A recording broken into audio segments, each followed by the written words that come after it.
عظیم سنت کی ادائیگی۔ اعتکاف کسے کہتے ہیں؟ اعتکاف کے معنی روکنے اور منع کرنے کے ہیں۔ اعتکاف میں انسان اپنے آپ کو ان باتوں سے روکتا ہے جو آداب اعتکاف کے خلاف ہیں، اس لیے اسے اعتکاف کہا جاتا ہے۔ اعتکاف تنہائی کو بھی کہتے ہیں، یعنی الگ الگ ہو جانا، بال بچوں، گھر بار، آل اولاد، ماں باپ، بہن بھائیوں، دوستوں، رشتہ داروں سے دور ہو کر اللہ کے گھر میں آ کر ڈیرا لگا لینا اور اپنے کنیکشن کو اللہ تبارک و تعالیٰ سے جوڑ لینا، باقی سب سے اللہ تبارک و تعالیٰ کے سوا اپنے تعلق کو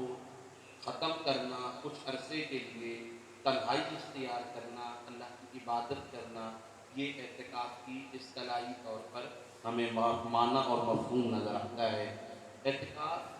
کے حوالے سے اگر ہم غور کرتے ہیں تو یہ اعتکاف بھی ہمیں سابقہ انبیاء کرام علیہ السلام کی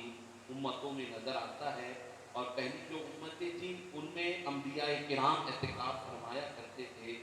اور جس طریقے سے آیت کریمہ اس میں اللہ تبارک و تعالیٰ نے اپنے پاک پیغمبر حضرت سیدنا ابراہیم خلیل اللہ علیہ السلام کو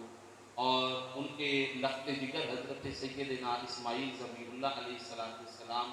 کو جب ذکر کرتے ہوئے فرمایا، ارشاد فرمایا، اے میرے پیغمبر خلیل اللہ، انطہرا بیتی للطائفین والعاکفین والرکع السجود، میرے گھر کو صاف کر دو طواف کرنے والوں کے لیے، اعتکاف کرنے والوں کے لیے، اور رکوع اور سجود کرنے والوں کے لیے۔ تو یہاں عاکفین، یہ ٹھہرنا، یہ اعتکاف ہی کے حوالے کا اشارہ ملتا ہے۔ اعتکاف کے حوالے سے ہم جب سرکار دو عالم نور مجسم صلی اللہ علیہ وسلم کی حیات طیبہ پر نظر ڈالتے ہیں تو سرکار علیہ السلام نے ہمیشہ اعتکاف فرمایا۔ ایک بار سرکار علیہ السلام نے رمضان المبارک کے پہلے عشرے کا اعتکاف فرمایا، پھر دوسرے عشرے کا اعتکاف فرمایا، پھر تیسرے عشرے کا اعتکاف فرمایا، اور پھر حضرت سیدہ عائشہ صدیقہ رضی اللہ تعالیٰ عنہ فرماتی ہیں کہ سرکار دو عالم صلی اللہ علیہ وسلم رمضان المبارک کے آخری عشرے کا اعتکاف فرمایا کرتے تھے، یہاں تک کہ سرکار دو عالم صلی اللہ علیہ وسلم نے وصال فرمایا۔ تو یہ اعتکاف سرکار علیہ السلام کی سنت ہے، اور سنت بھی وہ ہے جو سنت مؤکدہ ہے، یعنی سرکار علیہ السلام نے اعتکاف ہمیشہ فرمایا ہے۔ اعتکاف کی فضیلت اگر ہم سماعت کرتے ہیں، سیدنا امام علی مقام امام حسین رضی اللہ تعالیٰ عنہ سے ایک روایت ہے کہ سرکار دو عالم صلی اللہ علیہ وسلم نے ارشاد فرمایا کہ جو شخص رمضان المبارک کے آخری عشرے کا اعتکاف کرے، اللہ تبارک و تعالیٰ اسے 2 حج اور 2 عمروں کے برابر ثواب عطا فرمائے گا۔ اسی طریقے سے ایک اور روایت کے اندر آیا کہ جو شخص اعتکاف کرتا ہے تو اللہ تبارک و تعالیٰ جل شانہ الکریم اس کے گناہوں کو دھو ڈالتا ہے، یہاں تک کہ وہ جب اعتکاف سے اٹھتا ہے تو اس کے گناہ بالکل دھل چکے ہوتے ہیں، معاف ہو چکے ہوتے ہیں۔ اسی طریقے سے ایک اور روایت میں فرمایا جو شخص ایک دن کا اعتکاف اللہ تعالیٰ کی رضا اور خوشنودی کے لیے کرتا ہے تو فرمایا اللہ تعالیٰ اس کے اور دوزخ کے درمیان 3 خندقوں کے برابر دیوار کو قائم فرما دیتا ہے۔ ان خندقوں کا فاصلہ زمین اور آسمان کے فاصلے سے بھی زیادہ ہے۔ اللہ اکبر! غور کیجئے حضرات محترم ناظرین کرام کہ ایک دن کا اعتکاف اللہ کی رضا کے لیے کرے تو پھر 3 خندقوں کا فاصلہ اس کے اور جناب جو ہے وہ دوزخ کے درمیان ہے، تو پھر جو بندہ 10 دن کا اعتکاف، وہ بھی سنت مؤکدہ اعتکاف، اللہ اور اس کے رسول صلی اللہ علیہ وسلم کے رضا اور خوشنودی کے لیے کرے گا تو اللہ تعالیٰ اس کے لیے کتنا اجر و ثواب اسے عطا فرمائے گا۔ اعتکاف کی 3 قسمیں ہیں۔ ایک اعتکاف واجب اعتکاف ہوتا ہے، ایک اعتکاف سنت اعتکاف ہوتا ہے اور ایک اعتکاف مستحب اعتکاف ہوتا ہے، جسے نفلی اعتکاف بھی ہم کہتے ہیں۔ اعتکاف میں واجب اعتکاف کیا ہے؟ واجب اعتکاف ہے کوئی منت مانی، کوئی نظر مانی، اور وہ منت یہ مانی کہ اگر میرا یہ کام ہو گیا، یہ بات پوری ہو گئی، تو میں اتنے دن کا اعتکاف کروں گا یا کروں گی، 2 دن، 10 دن، 5 دن، 1 مہینہ، جتنی منت مانی جائے گی، پھر وہ منت پوری ہونے پر اتنے دن کا اعتکاف کرنا واجب ہوگا۔ اچھا، واجب اعتکاف کے اندر روزہ بھی شرط ہے۔ جو منت کا اعتکاف ہوتا ہے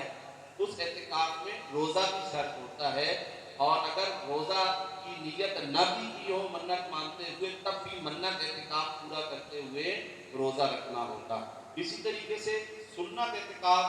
سنت مؤکدہ جو اعتکاف ہے، وہ اعتکاف جو رمضان المبارک کے مہینے کے آخری عشرے میں کیا جاتا ہے، یہ سنت مؤکدہ اعتکاف ہے، اور یہ اعتکاف 20 رمضان المبارک کی غروب آفتاب کے وقت سے شروع ہو جاتا ہے اور عید کا چاند نظر آنے پر ختم ہو جاتا ہے، چاند چاہے 29 کا ہو یا 30 کا ہو۔ یہ اعتکاف سنت علی الکفایہ ہے۔ کسی شہر اور بستی میں اگر ایک بندہ بھی اعتکاف کرے گا تو اس بستی کے، اس شہر کے سب ایک بھی اعتکاف میں نہیں بیٹھے گا تو سب کے سب مسلمان گناہگار ہوں گے۔ سنت مؤکدہ اعتکاف میں بھی روزہ رکھنا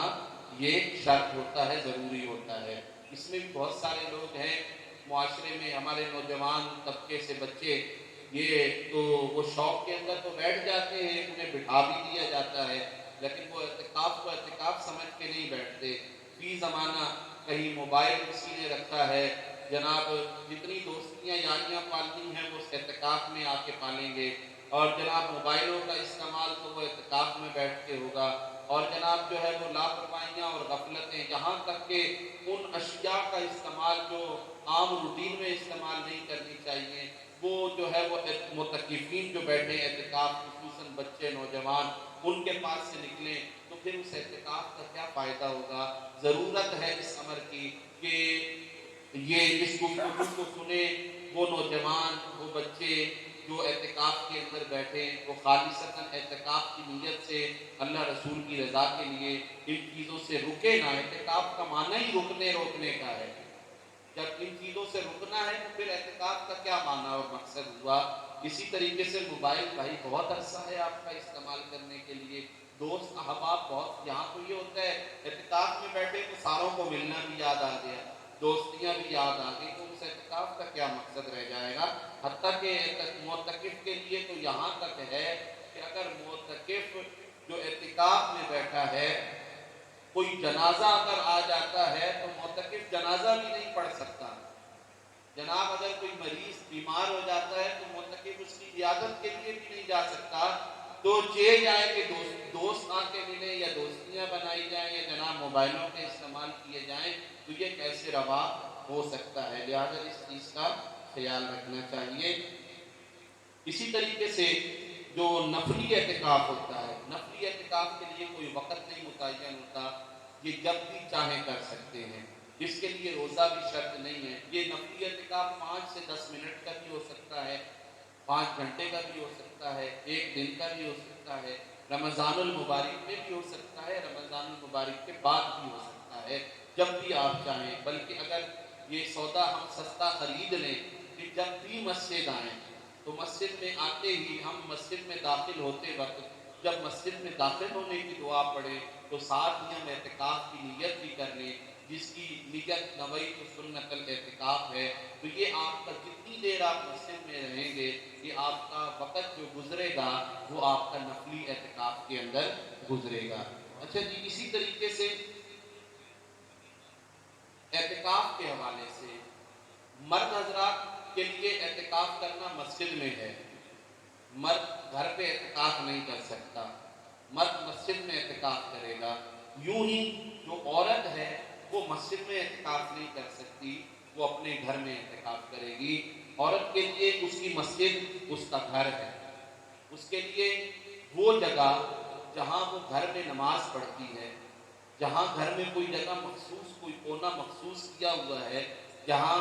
گھر کی خواتین نماز پڑھتی ہیں تو جہاں وہ عورت نماز پڑھتی ہے اسی جگہ کو وہ اپنے لیے اعتکاف کی جگہ بھی بنائے گی. اور اگر کوئی جگہ مخصوص نہیں کی ہوئی تو پھر ایک جگہ مخصوص کر لینی چاہیے اعتکاف میں بیٹھنے سے پہلے